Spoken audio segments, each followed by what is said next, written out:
Bom, então voltamos.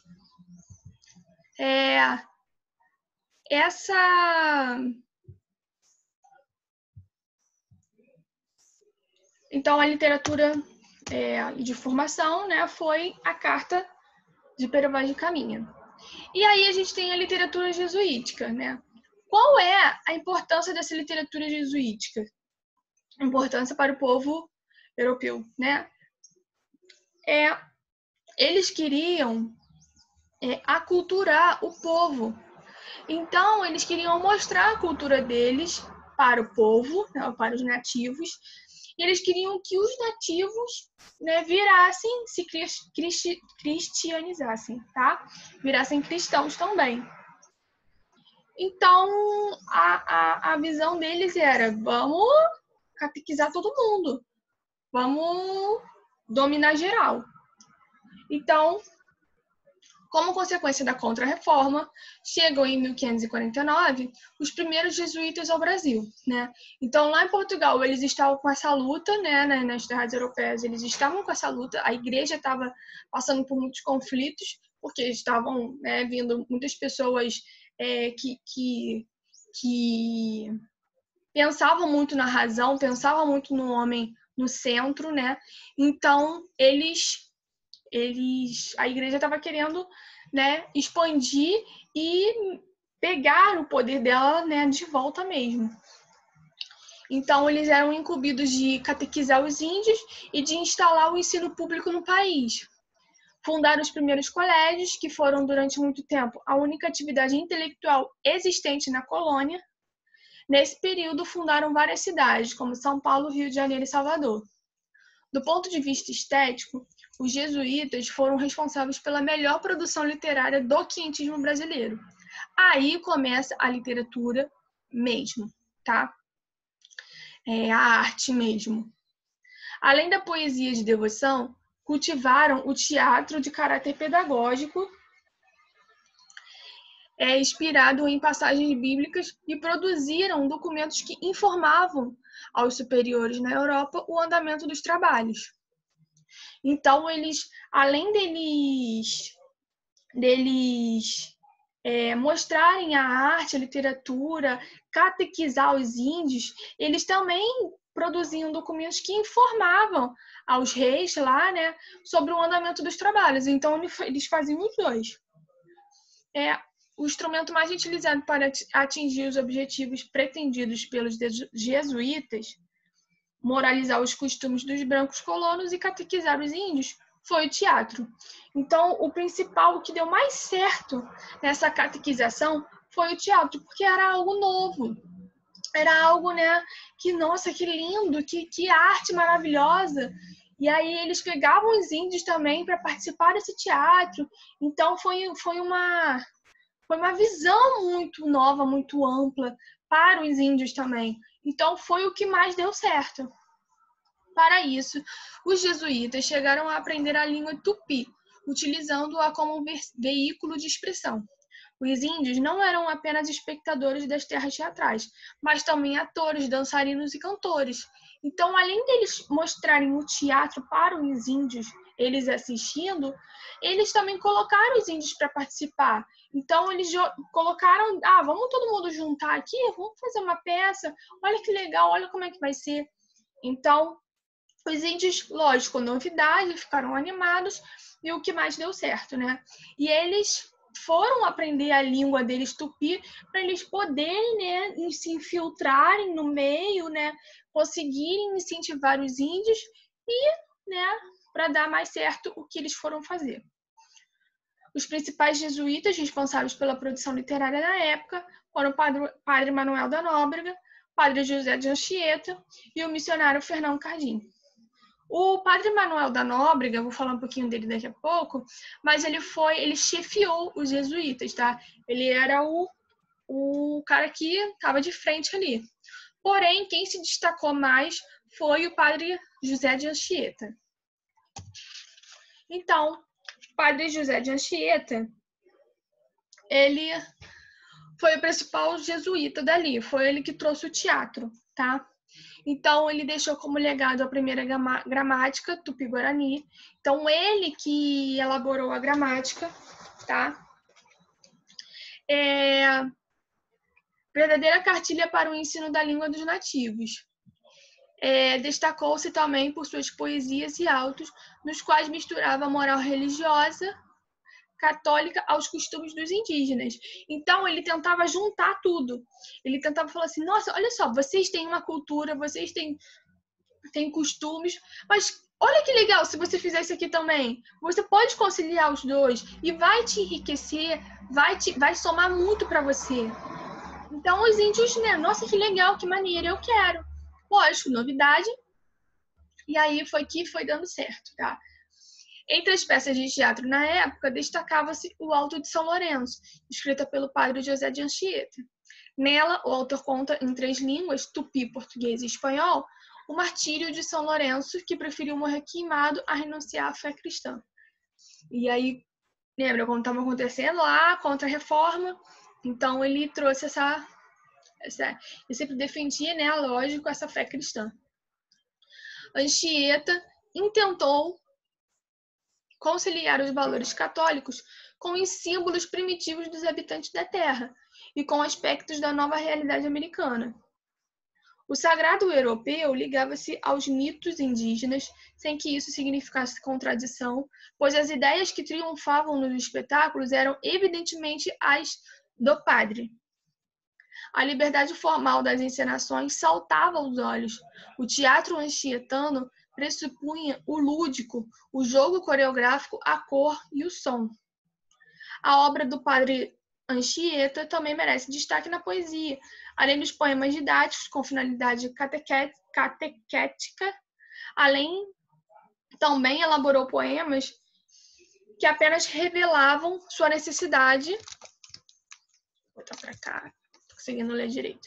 Sua necessidade de expressão. Os poemas mais conhecidos do José de Anchieta são do Santíssimo Sacramento e a Santa Inês, tá? Também tem na internet esses poemas. Então, assim, o José de Anchieta, ele foi muito responsável por essa arte, né? Por essa literatura nas terras brasileiras.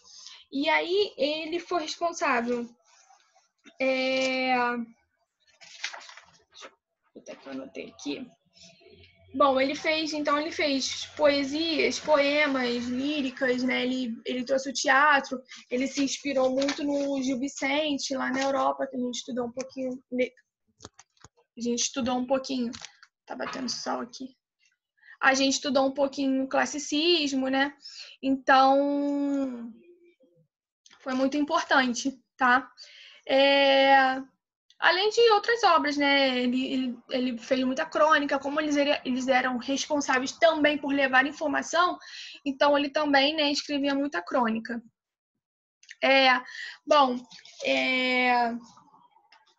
Aqui, na lírica, ele levou muita atenção entre o eu terreno e a divindade, tá? Então, como ele levava muita... Peraí. Bom, acho que melhorou agora.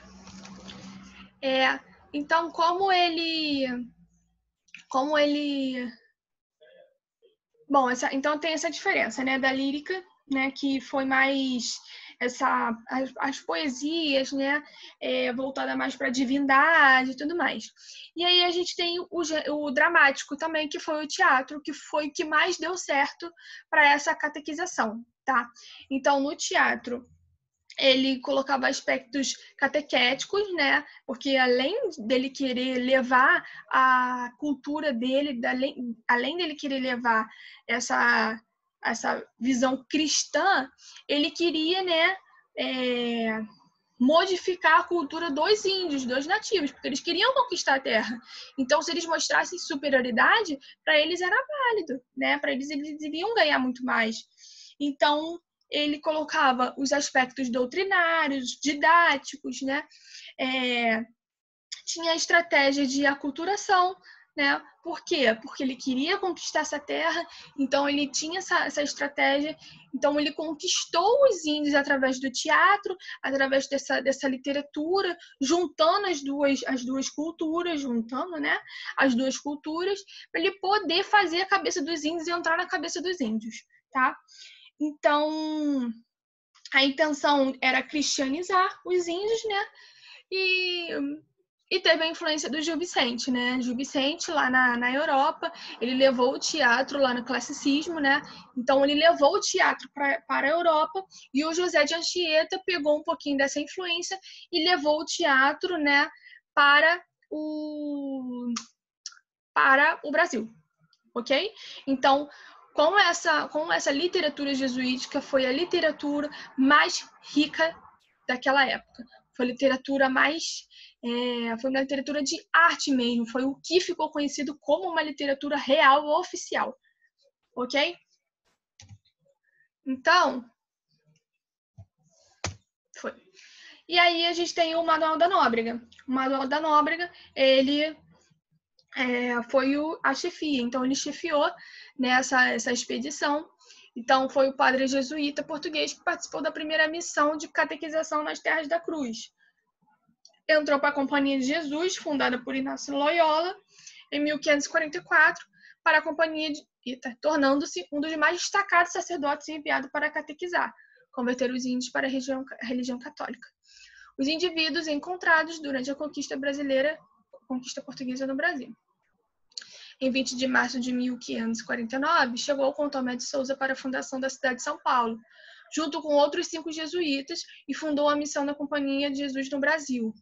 Construiu a primeira igreja dos jesuítas no Brasil, a Igreja da Ajuda, que foi o que acontecia, foi onde que aconteceu a primeira missa, tá? Então, essa igreja foi construída lá a partir dessa missa, dessa catequização, tá? Que também foi a primeira catedral. Fundou os colégios de Salvador, de Pernambuco, de São Paulo e do Rio de Janeiro. Deixou muitos documentos escritos sobre as condições dos povos no Brasil, principalmente sobre os índios, sendo forte importância para o estudo da história do Brasil. Então, eles foram muito importantes, né? Eles são muito importantes nesse estudo da história, tá? E o José Anchieta, ele é considerado também um dos fundadores da cidade de São Paulo, porque ele fundou o colégio, né? Eu anotei o nome aqui, que eu esqueço, né? Muita coisa. Então, fundou o Colégio Piratininga, na Vila de São Paulo, né, o que hoje em dia é a cidade de São Paulo. Então, em São Paulo é muito comum você encontrar escolas com Anchieta, com o sobrenome Anchieta. Então, escolas com padre José Anchieta, escola Anchieta. Então, é muito comum, tá? Ele foi pode ser considerado um dos fundadores. Tá? Então, além deles catequizarem, eles fundaram algumas escolas e eles queriam levar informações, eles queriam, né, mostrar a cultura deles mesmos. A ideia era essa, a ideia era tomar conta de tudo. Então, fundaram escolas também. Bom, basicamente é isso, tá? O que vocês precisam mais ter em mente nesse quentismo? Ele não, eu já falei isso, ele não é uma escola literária, tá? Mas ele foi marcado pelo início, né, da literatura no Brasil, mesmo não sendo escrita por brasileiros, ok? Então, foi importante, tá? É importante, tá? Então, é válido, eu falei um pouquinho aqui, né, sobre a história, mas é válido vocês darem um Google aí, tem vários vídeos no YouTube, tem um vídeo muito interessante também da Débora Aladim, que ela fala sobre isso, fala sobre outros aspectos também, é bem legal. E os percursores, né, foi literatura informativa, Pero Vaz de Caminha, literatura jesuítica, José de Anchieta e Manuel da Nóbrega. Mas quem se destacou mais foi o José Anchieta, tá? Tem no livro, tem algumas coisinhas no livro. O que não tem no livro eu coloquei aqui no slide, tá? Voltem quantas vezes for necessário.